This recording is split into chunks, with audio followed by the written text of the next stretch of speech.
Alright, mga ka-collectibles!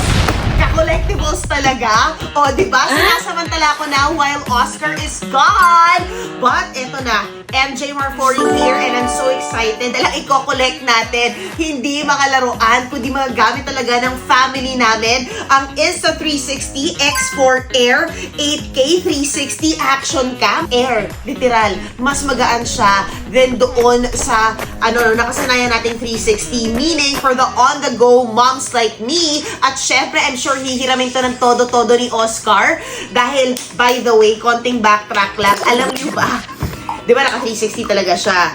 Guys, may dumeko at 360. May na-depress siya. Kaya, sinisisi niya yun, ba't lumaki ulit yung tiyan niya ngayon? My God. But anyway, wala nang excuse. Makakabalik na siya ng todo-todo sa biking. Alam mo yung gusto ko dito sa 360, kahit yung dating version pa niya, isang ganda ng audio niya, kahit gumagalaw ka, nagbabike ka, kahit anong terrain. I love it! So ako inisip ko, mas okay ito dadalhin, no? Bukod sa mga junket ko.